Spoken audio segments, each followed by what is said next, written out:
Bonjour tout le monde, bienvenue pour une nouvelle ouverture, je suis ravi de vous accueillir sur la chaîne. Comme vous pouvez le voir aujourd'hui, on repart plutôt sur de la Formule 1 avec un petit produit que j'ai trouvé sur un site.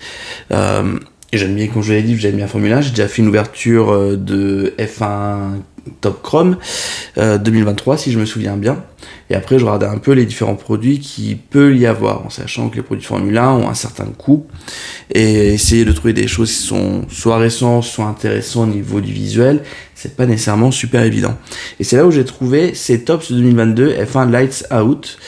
J'ai trouvé ça plutôt pas mal sur les visuels que j'ai trouvés, les prix étaient relativement abordables, donc je me suis dit on va tenter le coup avec, comme vous pouvez le voir, deux hobby box. Alors, ce sont des formats, ils sont tout petits, c'est trop fort. Vous pouvez le voir derrière, il y a les Chronicles qui ont déjà des formats un peu particuliers, et là, ça prend vraiment pas beaucoup de place. Si je me rappelle bien, on va ouvrir ça, je crois que c'est du 5 paquets de 5 cartes. C'est aussi le retour du petit couteau que j'ai enfin retrouvé. Donc j'essaye aussi un nouveau setup, parce que j'arrêtais pas de donner énormément de coups de la façon dont c'était fait précédemment. On va voir si là c'est un peu différent.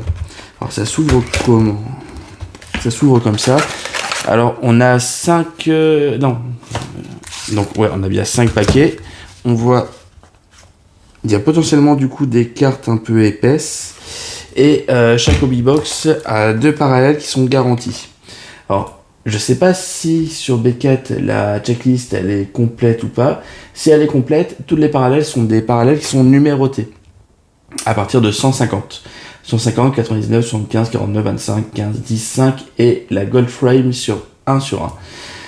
Pour une petite collection de à peine 64 cartes. On va voir ce que ça donne. Moi en tout cas j'ai trouvé les cartes plutôt jolies sur les visuels. Le package, vous avez vu, c'est très sobre et ça a l'air franchement pas mal. Donc je vous propose qu'on découvre ça tout de suite.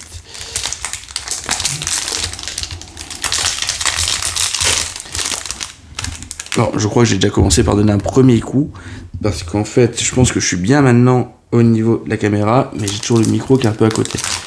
Allez, on est parti. On va essayer de bien se mettre. Voilà. Donc alors, Lewis Hamilton, donc les cartes sont relativement sobres, c'est vrai que Tops a tendance à partir un peu moins dans du flamboyant à tout va comme le fait Panini, mais par contre, je trouve que les visuels sont très qualitatifs sur cette série.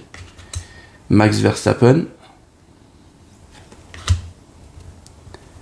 Aston Martin numéro 5, en 2022 je pourrais pas dire. En tout cas ça c'est Powertrain. Il n'y a pas d'histoire d'insert de base dessus, en tout cas de ce que j'ai vu sur la checklist. On a les Lights Out qui sont les cartes qu'on a dû voir avant, donc ce sont des cartes de pilote de face. On a les Powertrain qui sont les voitures. Donc là, bon, en fait, c'est juste la voiture. C'est pas comme sur les chromes que j'ai ouverts où ça correspond aussi à un pilote en particulier. On a une carte Rookie Race, History Maker, F1 Légende et Black and White. Hop. On a Enzo Fittipaldi. Donc on a à la fois du F1 et du F2. Et on a Sébastien Vettel, Lights Out Hero. Très jolie carte.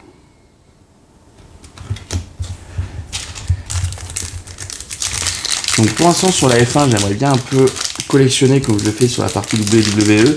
Oula, faut faire attention parce que les cartes sont pas du tout aussi épaisses que les Panini qu'on a sur WWE, donc faut faire très attention pour nous.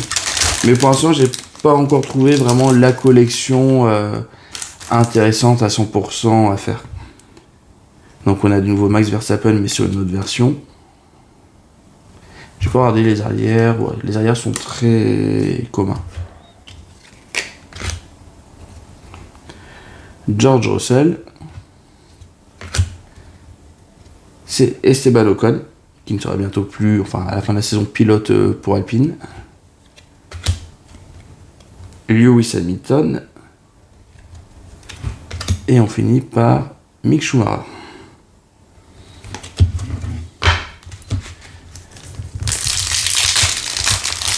Donc les cartes sont plutôt jolies, par contre qualité moindre, ça se voit au niveau du carton. Mais franchement, ils auraient fait ça sur des cartes plus épaisses et tout. Ah, il y a une carte épaisse, justement. Ça aurait été plutôt sympa.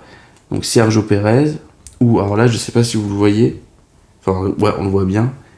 Je pense pas que ce soit normal. Il n'y a pas de relief, mais ça a l'air d'être un trait de coupe assez impressionnant. Encore Sergio Pérez, le fond donne vachement bien. Alexander Albon. Et nous avons la première des deux parallèles. Et clairement, les parallèles donnent super bien. Ça brille bien. Et en plus, Sébastien Vettel sur 49, plutôt sympa. Et pour les parallèles, voilà, on a des cartes où on retrouve vraiment la qualité qu'on a l'habitude de voir sur les sets habituels.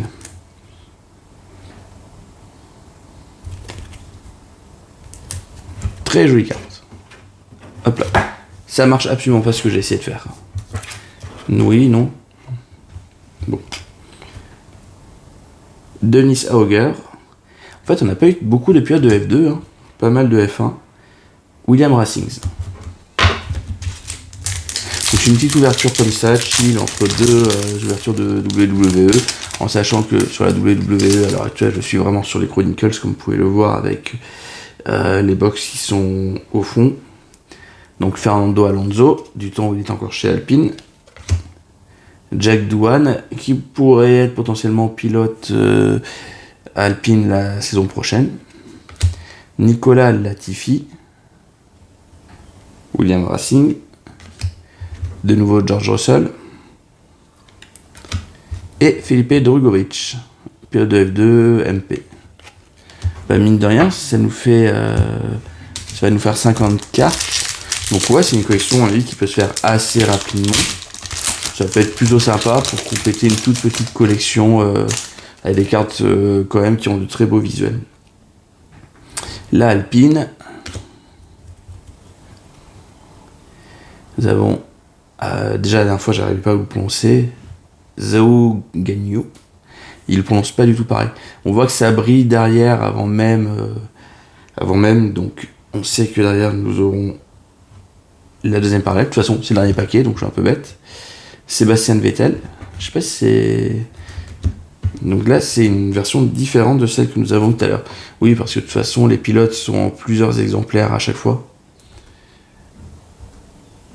Alors je sais pas s'ils sont plusieurs exemplaires parce qu'ils font partie de séries différentes ou si juste sur la série principale. Non, sur la série principale, ils sont un seul exemplaire. De ce que je vois, Vettel, ouais. Donc ça veut dire que ça fait partie peut-être de... Je dois en avoir peut-être une black and white, mais alors, je pourrais pas dire vraiment. Et nous avons sur 49 Lewis Hamilton. Bah ça va, mine de rien, on a touché comme des très gros noms de la Formule 1. C'est plutôt sympa. Hop.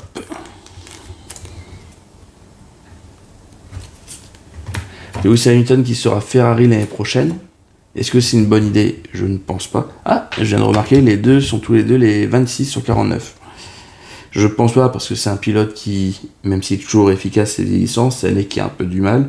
Alors je sais pas s'il a du mal parce que sa team commence à se diriger plus vers Russell que vers lui. Mais bon, il y a des moments, je pense, il faut aussi un peu laisser la place aux jeunes. Il y a des pilotes qui sont déjà expérimentés, mais qui ont encore pas mal d'années dans les jambes et qui sont en plus des gagnants de grands prix en puissance qui sont présents. Je pense notamment à Carlos Sainz, qui va prendre la place. Voilà. Ça, ce genre de petits trucs, c'est pas à jeter, parce que mine de rien, quand on fait soi-même des envois et tout, on peut l'utiliser pour caler des cartes et assurer la sécurité des envois que l'on fait. Donc, hop. Donc, on va faire la deuxième série. Bon, du coup, au niveau des numérotations, on est plutôt pas mal aussi. 49, c'est pile au milieu, quoi. C'est moyen. Je saurais bien d'avoir, bien sûr, une numérotation qui est un peu plus petite. Mais on a quand même des jolis noms. On aurait pu avoir largement pire, je pense. Veux-tu bien t'ouvrir?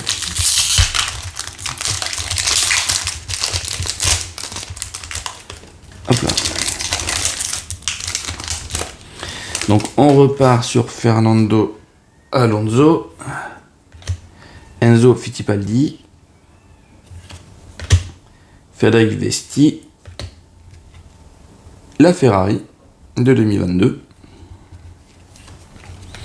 et le nouveau Zo.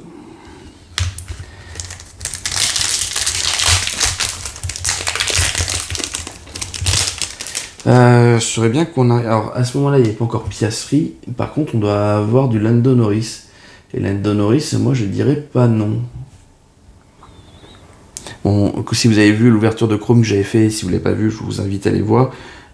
C'était la première série avec Piastri dedans, avec les cartes rookies. Et on a réussi à avoir 2-3 numérotés de lui. On était plutôt bon là-dessus. Alexander Albon, Sébastien Vettel. Qu'est-ce qui était souriant, Sébastien Vettel, sur la fin? Max Verstappen, Carlos Sainz et Carlos Sainz. C'est quoi la différence entre les deux? Alors, on a une petite signature sur l'une des deux versions. Ah non, c'est pas une signature. Ah, c'est le type de base. J'arrive absolument pas à lire. Si je lis le mot maker. Donc c'est ça, c'est la History Maker. Donc c'est une série de combien? 3, 4, 5, 6, 7. C'est 11 cartes. D'accord.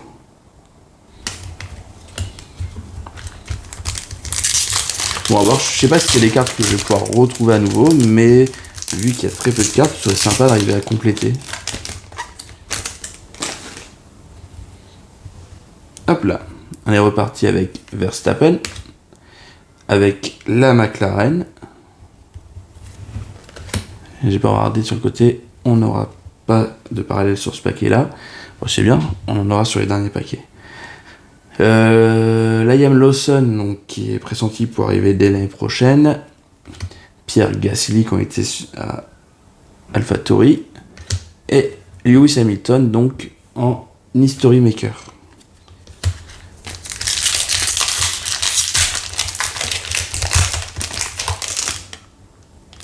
On a une des deux parallèles.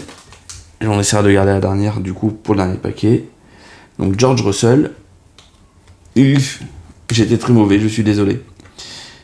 History Maker de Fernando Alonso. Et... oh, là, par contre, alors, la numérotation est basse. 24 sur 25. Lance Stroll, par contre, c'est un peu moins sympathique.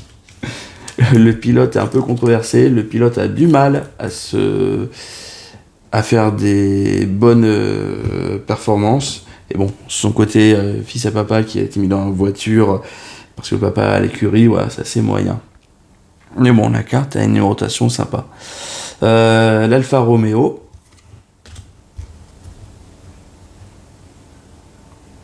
Le petit Sébastien Vettel. Et on termine par Lewis Hamilton. Par contre, on n'aura pas vu du tout passer Norris ou Leclerc. C'est dommage.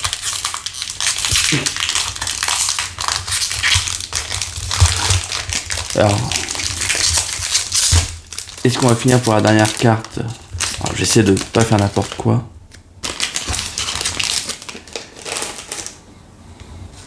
Donc, Sergio Pérez. Quand je dis je vais essayer de pas faire n'importe quoi, je fais très bien. Bon, ben voilà, on aura une Norris. On va voir les cartes qu'il y a derrière. Donc, Jehan Daruvala. George Russell. La Haas. Et du coup, la dernière, pilote de F2 sur 27, 24 sur 25. Alors c'est marrant, à chaque fois on aurait exactement les mêmes numérotations. Théo Pourchaire. Bon, pilote de F2, on sait bien, on aura eu 3 pilotes de F1, un pilote de F2. Et le pilote de F2 est un Français. Donc la série est plutôt sympathique. Ah, mais quand je dis, je fais plus bouger la caméra, on le fait. Donc voici un peu au niveau des... Vous pouvez le voir, les parallèles sont vraiment très belles, je trouve. L'effet est super joli. C'est dommage qu'on n'ait pas eu... On en a eu 2 qui sont vraiment bien. Mais bon, peut-être à retenter. Franchement, j'ai plutôt bien aimé. Bon, j'espère que cette petite ouverture vous aura plu. C'était... Je cherchais quelque chose en Formule 1 qui avait l'air un peu de faire le job. Je suis pas déçu sur la qualité des parallèles. Je suis pas déçu sur la qualité des visuels. Les cartes sont clairement super belles. Par contre, ouais, c'est des cartes... on n'est pas du tout sur un niveau de qualité transcendantale, quoi. C'est vraiment pas épais, ça, c'est ça qui est dommage, quoi. En tout cas, je vous remercie d'avoir suivi cette vidéo et je vous dis à très bientôt pour une nouvelle vidéo. Passez une bonne journée, bye bye.